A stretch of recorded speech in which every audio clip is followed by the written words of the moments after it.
All right.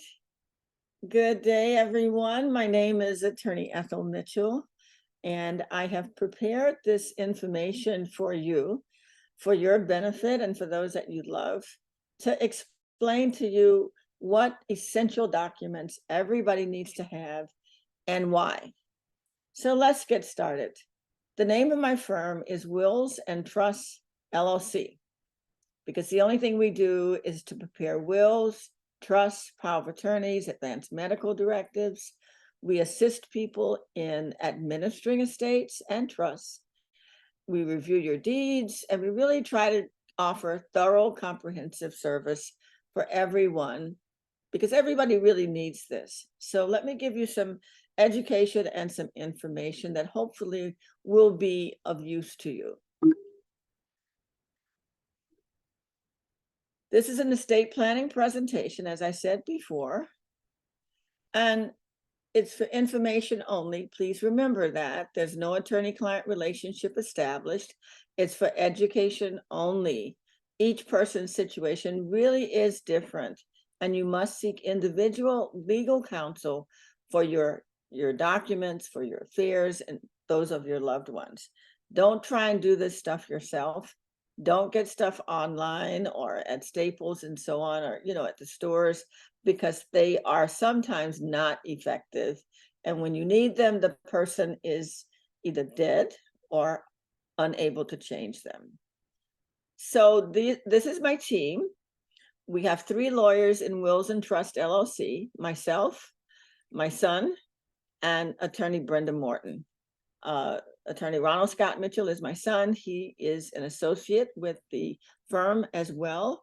He hails from St. Thomas in the U.S. Virgin Islands. That's where he was born. And he went to Yale for undergraduate school, Howard University School of Law for law school, and also Georgetown to get an LLM. He has a Master's of Divinity from Vanderbilt Divinity School as well. Brenda Morton is an attorney who went to Georgetown undergraduate and law school as well. And I went to Fisk and Columbia for law school. Okay. So this is all about how to protect yourself, your family, and your assets. Okay, there's certain legal documents that you absolutely must have to do that. This is what this is all about. These documents are a power of attorney, advanced medical directive, a last will and testament, and perhaps a trust. Perhaps a trust. Not everybody needs a trust, but everybody needs to have a power of attorney, an advanced medical directive, and a last will and testament. And let me tell you a little about each of them. The power of attorney is where you, in writing, in a legally enforceable way, say who you want to be your agent. It must always be somebody you trust, because they will be in charge of your money. They will be responsible for handling your legal affairs. They have a lot of power and control over you, okay, and your money. Do not ever give your power of attorney to somebody you don't trust. I don't care if they are your spouse, your child. Don't ever give your power of attorney to anybody that you do not know well and you don't trust. You want somebody who is going to be responsible. You want somebody who has your values. You want somebody who is going to be responsive to you and tell you what's going on, because they have a lot of power, and I've seen them misused. If you give this power to somebody, they bind you. You can't change it, okay, when they sign on your behalf. So the power of attorney is a very, very important document, but it's no good once you die. So please understand that, okay? It's no good once you die. You need to have your power of attorney prepared and signed, witnessed and notarized while you are competent. Once a person is no longer competent, then they can't do any of the documents that I'm talking about. So it's really important that you get these things done on your own behalf and on behalf of those that you love, those that you are taking care of. The fact that somebody has been diagnosed with initial stages of Alzheimer's or dementia may not be enough to say that they're not competent, okay? So that's a slightly different issue, but you want to get them done as soon as possible. You know, blame me if you need to. Tell them that the lawyer said that mom, dad, whoever they are that you're taking care of, I need you to give me your power of attorney now. And you want it to be what we call durable, meaning that it will continue to be effective, even if, God forbid, they become incapacitated. That's really important, okay? Let me explain something that people do that gets them in trouble sometimes. Sometimes they say, oh, I'm not going to pay attention to that lawyer. I'm just going to put my daughter's name, my son's name on my bank account. And I think that fixes it. Well, it doesn't, okay? Number one, it's only effective for that bank account. Number two, when you have a power of attorney, this is a chart that compares the two. When you have a power of attorney, that money stays your money. It's not your agent's money. And that's important. When you put somebody's name on your account, that becomes their money. As far as the law is concerned, if Robert Jones has a bank account, it's all his money, and he puts Thelma Jones, his wife, or his friend, or his son, his daughter rather, on the account, that becomes his daughter's money as well as his. So let's say, God forbid, the daughter has a judgment against her. She owes taxes. She has child support, whatever it is. When the judgment creditors come after them, they get your money. It doesn't matter if you explain that they never put a dime in it. The law says if you put somebody's name on your account or your asset, it becomes theirs. And so the power of attorney, however, they can take it to the bank. It allows them to sign your checks and so on as your power of attorney. They should write your name, POA, and then their name, okay? Or rather, your name, their name, POA afterwards. But it's never their money. Their creditors can't get to it. The IRS can't get to it because it's their, it remains your money if you just give them a power of attorney. They act as your agent. So that's what's called a fiduciary relationship when you have a power of attorney. That means that they can't do whatever they want to with your money. It's still your money. You know, they have to look out for you.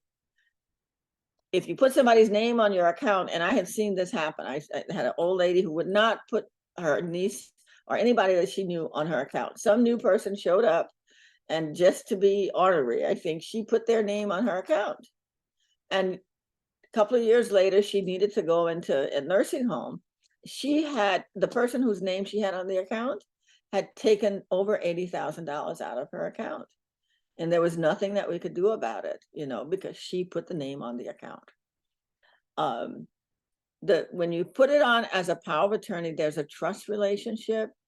They're not subject to your credit, to their creditors. The money stays yours.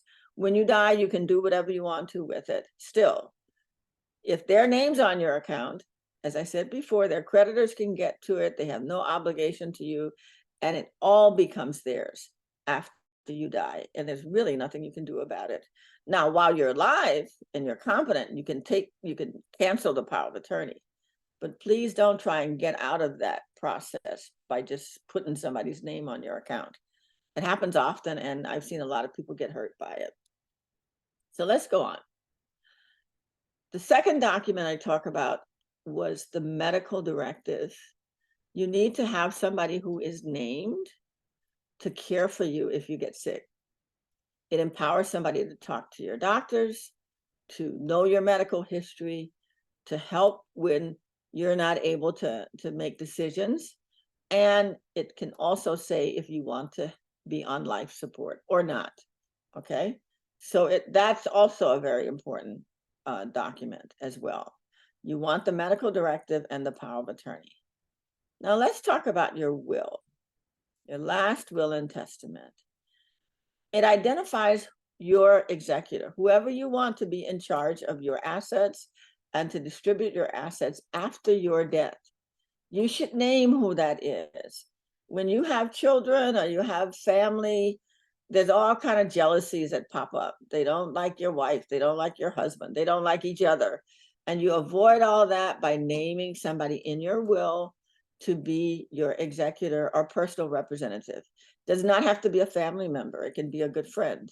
You want somebody that's businesslike. You want somebody that is going to follow your wishes in your will, okay? Because you're going to say in your will how you want your assets distributed, okay? And that's critically important, because when you don't have a will, the law has already written a will for you, and it does not say what you might have wanted to say. When you leave it up to chance, which is what you're doing, and I have a chart that I'm going to talk about in a moment about when you absolutely must have a will, okay? But the law has written one. It's called the law of intestacy. When you have a will, remember it's called the last will and testament. When you don't have a will, it's called intestacy. You died intestate. And each state has a law that says who gets your stuff. And it's very clear, it's very specific, and I don't care whether you like it or not, that's what's going to happen, okay? And you can fool yourself into thinking that your children or your loved ones are going to get along after you die. It may not happen. I've seen it over and over again. I'm in one right now where the daughter doesn't like the new wife, and they're fighting with the new wife, and the this and the that, and it's just a real mess. So you say who's in charge, you say who gets what.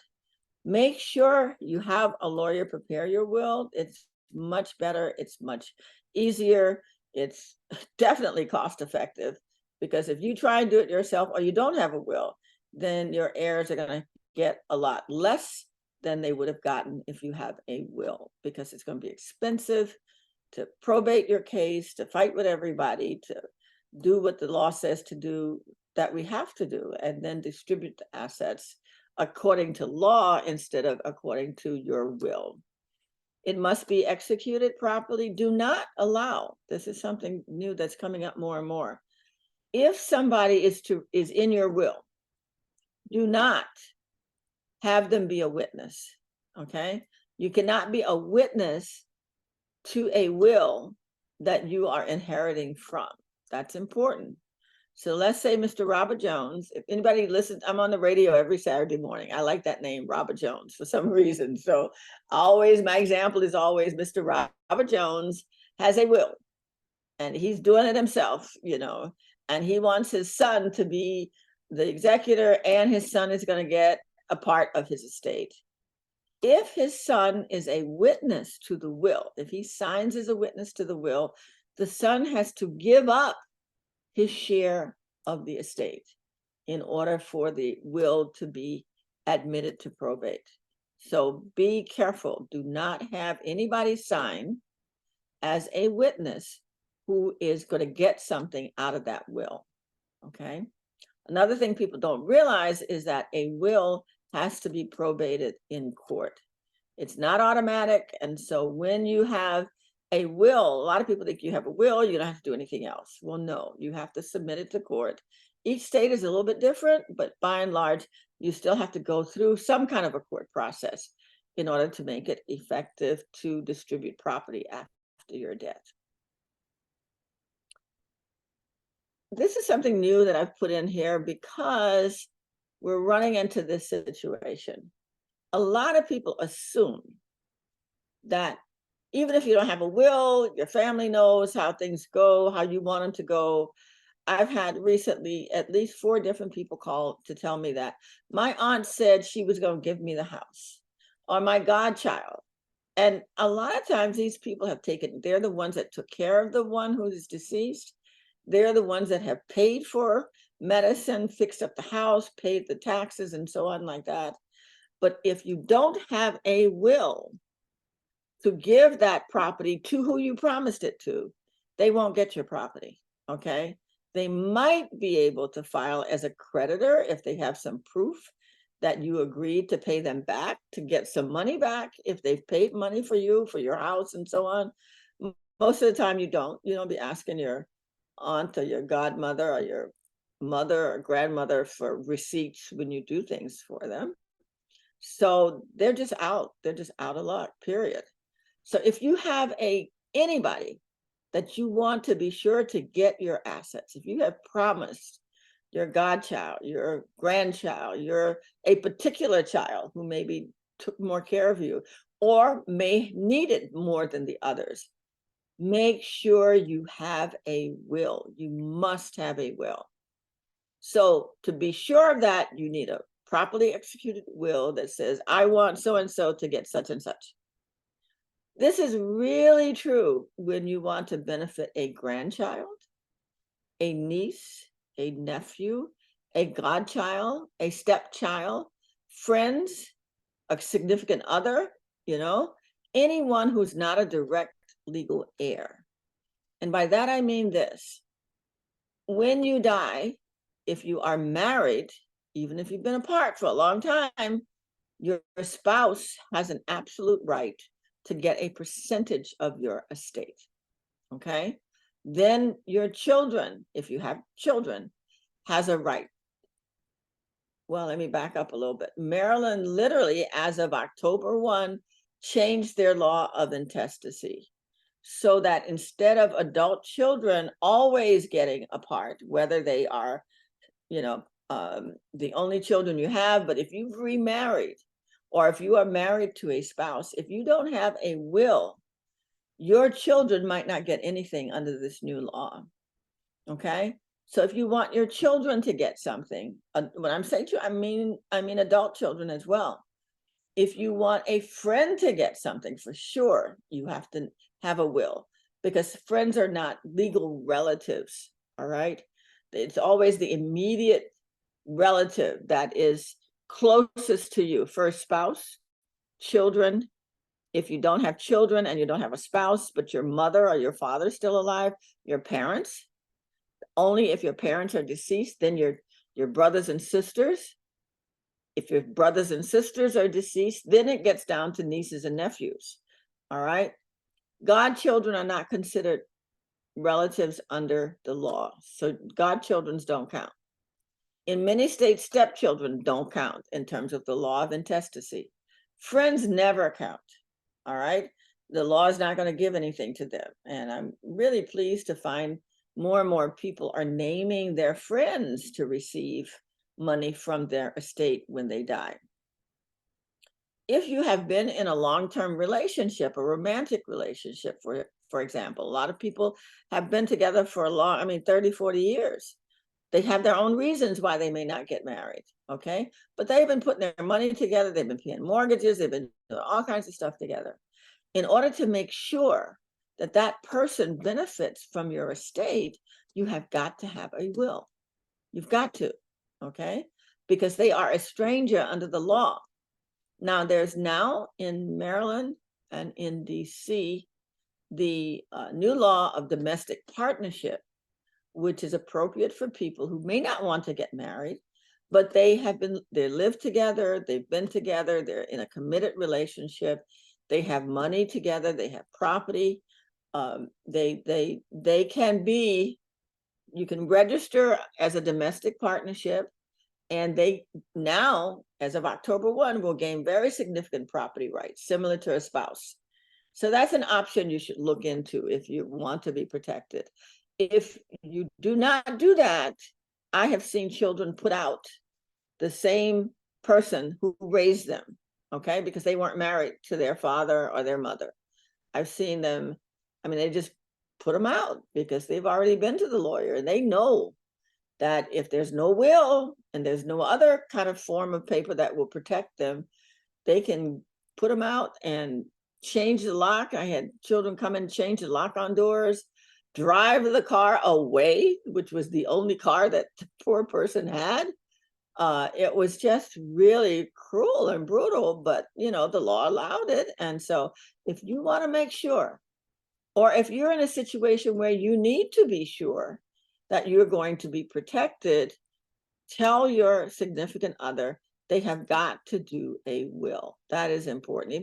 Even if they don't want to be a partner, domestic partnership, at least do a will that says you're going to get whatever it is that they wanted you to get, okay? You want to make sure to have a will to say who's in charge, because you know your family. You know who's good with money and you know who's not. You know who can be trusted and you know who can be bossy and try and push everybody out the way. So you need to name who's going to be in charge. Whenever you know there may be conflicts, all families have their disagreements and so on. The will is one of the best ways to make sure that your wishes are followed, regardless of what conflict there may be. And a lot of times the conflict isn't with the blood children and so on so much as with the spouses. They want to be a part of the process, and so they, butt in, and it creates a lot of problems. All right. Whenever you have somebody that you want to pay back, I've had quite a few clients come in and say, well, I put a new roof on my mother's house, or she told me she would pay me back, but she didn't have the money, or she never got a chance to. You have to put it in your will to say, pay back so and so, or give so and so more than the others, and you can define how that will be. But it's really important that you do that, because if you don't, there's just no way to get it done or to gain money. People do not give up money as a practical matter, okay, when it really comes down to it.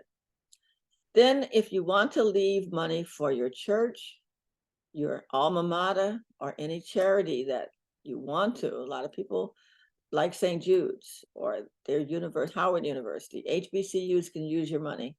You have to put it in your will or in your trust, okay? So let's move on. Let's talk a little bit about a trust. When you want to protect yourself, because trusts are very helpful if you become ill later in your life, a trust, as I'll show in a few minutes, will allow somebody to take care of you. When you want to take care of somebody else after you die, maybe your spouse is deceased, or I'm sorry, your spouse is disabled, your child can be disabled, your child can be young, minors need taking care of. And a lot of times you certainly don't want to give them all your money when they're 18 years old. That's just the worst thing in the world usually. If you want to arrange for educational care for your grandchildren, you can do it with a trust. If you want to leave something to take care of a friend, you can also arrange in your trust to do that. And I'll explain why. Another thing that's good about trust is it's very private. They can help you to avoid probate. They can control your assets for a long time after you die. It makes it easy to distribute your property. And it's really handy if you own property in different states. A lot of my clients have property in DC or Maryland, and they have property in North Carolina or Mississippi or wherever. It really makes life easier, because when we do the trust and we're able to get deeds in all the states into the trust, when you die, your trustee can just distribute them as you say, without having to open probate in all those different places. A trust also allows you to preserve your legacy, however you define your legacy, but money is one of the biggest ones that really can help families. You can create a foundation for the next generation or two. If you leave $100,000 in a trust and you say, this is for my grandchild, and just invested and reinvested and reinvested and reinvested until that child reaches 30, and then give it to him or her. Maybe you feel like, well, their parents can pay for school. Their parents are going to feed them and put a roof over their head. But that $100,000 for that grandbaby, if it's held and reinvested for 18 years, that could easily be $500,000. Okay, easily, because it's just invested and reinvested and reinvested. And so by the time they get out of college, if they want to buy a house, it can help with a down payment on a house. If they want to start a business and invest it themselves, they can do that. If they want to use it for their children, they can do that. You can go 2 generations at least down with a trust. So it really does. And trust me when I say that children who have grandparents who have left money for them, they are very proud. They are very proud. They know their grandmommy or their granddaddy really looked out for them. And it encourages them to be as careful with their money, so that they can take care of their own children. So, be aware. Trusts have a lot of good uses. Now, how does it work? Number one, when you create your trust, and I'm talking about revocable trust, at least 90% of trusts that we do are revocable, meaning you can change them. Okay, you can change it. So in a trust like that, you are still in charge. You are named the trustee. So as the trustee is a person that manages what's in the trust, which are the assets, okay? And as long as you are alive, whether you are the trustee, if God forbid you become incapacitated, but you're still alive, all the money that's in your trust, your home, everything is only for you, as long as you're alive, period, even if somebody else has to take over. So when you die, or God forbid you become incapacitated, you've named who's going to step in and take care of your money, and they still have to only use it for you, okay? That's what's important. One of the examples is, let's say you don't have to go to court because you've already named your son, your spouse, your daughter, whoever it is, to take over, meaning that they now can sign your checks that are going into your trust account. You've arranged for your pension, your annuity, whatever accounts, whatever money you have, your Social Security goes into an account that is a trust account. And whoever is the trustee has access to that to take care of you with it. All right. I've had families where when the father was no longer able to go up and down the stairs, you know how in DC, most houses have 2 and 3 floors. Well, when they could no longer do that, one fell and broke his hip. They tried the elevated chairs that go up and down the stairs, but that didn't work for him. So his daughter, in this case, his wife was already deceased. His daughter was his successor trustee. She simply said, okay, Dad, we're going to have to move you to a 1-level place. And she found a place for him. First, it was an apartment in one of the over 55 units. And they moved in there. He bought the unit. She kept the house because she wanted to keep the house, and they could afford to do that. It was already paid for. And so with his money in the trust, she bought, in the name of the trust, a house where her father lived. And he lived there for about 10 years. And then later he needed more care. And it wasn't the kind that when as you need more care, you can stay in the same facility. He was a veteran also. And so she was able to find a home that they didn't buy, but they had several veterans who this lady was taking care of in this home. All of his expenses, all of the money for whatever he needed was taken from his trust. Okay. She didn't have to use her money, or her and her husband's money. She also took over and stopped young people in the family who would go to him, and he was losing his memory. So, they would say, oh, Uncle, I need $500. And he'd give him $500. And then the next week they'd come back and say, oh, Uncle, I need $500. He wouldn't remember that he already gave him. Okay. He wouldn't remember. And so she stopped that, and that was important. That was really important. After you die, your trustees take care of your funeral expenses, your bills, your taxes, with your money in your trust. If you say deed this to so-and-so, the trustee comes in the law office, we prepare a deed, they sign the deed as the trustee of your trust, because we've already done a deed, putting the property in the trust. They just sign a deed, we record that deed to, let's say, his daughter, his son, whoever he says to get that money, that deed rather, record it, it's done. We don't have to go to court. Let's say you say, I want to give $10,000 to my grandchild, or I want to give $5,000 to a church. I want to give so-and-so to sickle cell anemia, whatever you've said to do with your money after you die, that's what is done with it. Okay. You can even create what we call sub-trust for others. So you might say, right now, in fact, we just did this, a grandfather in his trust said, create a trust, put $50,000 in this for my future grandchildren, which he can do. Okay. Because he only had one. So he did one sub-trust for her. And we put that money in, we gave it to he had named the father, I think it was, to manage that. And then he gave another $50,000 to his daughter to manage for any future children that she might have later on. So again, that has its own bank account. It can be invested and reinvested until a certain age, okay, when it's then distributed to the child. And again, it has grown and grown and grown. So you can care for other people with your money in a trust. If you have a disabled child or a disabled relative that you want to care for, you can care for that person as well. It is the way in which wealthy people and not so wealthy people create intergenerational wealth. Okay, and I really, one of the reasons I love it is because I've been doing it long enough now where I'm on third generations, and I've had people say to me, I'm so glad you did that trust for my mother because we didn't have to worry about paying for college for our children, because she had provided for that.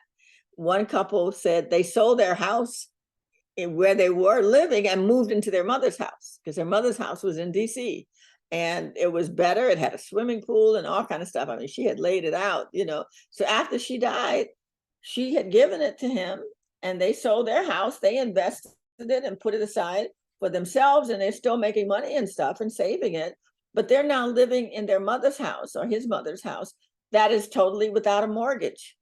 I had a cab driver, young man, and I said, where are you from? He said, I think North Carolina, somewhere like that. And I said, so what are you doing up here? He says, oh, my grandmother left me a house. So I came up here and he's living in the house and he does not have to pay a mortgage or rent, which is huge. So now he's a school teacher. He was an Uber driver. He's saving. He's got some little businesses going on, so money gives you choices. And by giving money to or arranging it for the next generation, you give them choices, okay? Much bigger choices. So again, a comparison, a trust to fully funded needs no probate, no court supervision. It's completely private. You don't have to worry about waiting so long to transfer assets, and you can control assets for years and for generations. A will has to go to court. It must be probated. The court supervises the administration. It's a public record. It definitely is more of a delay in transferring assets, but it does distribute out all property. One more thing I want to say here, use your beneficiary designations, okay? They are sometimes not filled out, but if you have adult beneficiaries, in other words, you don't use a beneficiary designation to go to a minor, but if your children are all adults and you want them to go in certain percentages and you don't have any hesitation about giving it to them, then fill out the payable on death beneficiary forms on your life insurance, for example. So often people forget to fill that out, and do that. Life insurance, put their names down, whoever you want to get it. Put down the names of the people you want to get your retirement accounts. Put down the names, even on your bank accounts and your investment accounts. All of them have POD, meaning payable on death for bank accounts. TOD means transfer on death for investment accounts, mutual funds. Make sure you do that. It really expedites things. Once you die, they get a copy of your death certificate, but you gotta make a hard copy of the designation and give it to them, because if they don't have a copy of it, the bank won't give it to them. They're going to have to go to court, have somebody appointed as personal representative, and then the bank will tell them who it is. All right. So use that. And in some states, like in DC and Virginia, there's what's called a transfer on death deed. So we can do a deed that says when I die, this person owns the property and you don't have to probate it. Okay? So get the facts, know your rights, learn what your options are, do what's best for you. Please speak to an estate planning lawyer that does this, okay? I wouldn't dare represent somebody who was in a criminal case or, that's just not, I don't know that, okay? Try to work with lawyers who do estate planning. This is your legacy, protect it and pass it on, okay? So this is our contact information. The main number is 240-638-2828. My email address is emitchell@willsandtrust.net. We have two websites. One is willsandtrust.net, that has a lot of information on it about wills and trusts and power of attorneys, the things I'm talking to you about. So be sure to use it. That's available. We're merging them together now, so it's going to be really exciting. I also have a podcast called Law Talk with Ethel Mitchell. I'm on the radio on WOL every Saturday morning from 8:30 to 10. You can call in and ask me questions. You can listen to us over WOLDCnews.com or lawtalkwithethelmitchell.com. So that is it. Give me a call. We'll be glad to work with you and your family and make sure that we have done as much as we can, which is a lot, to protect and pass on your legacy. That's it.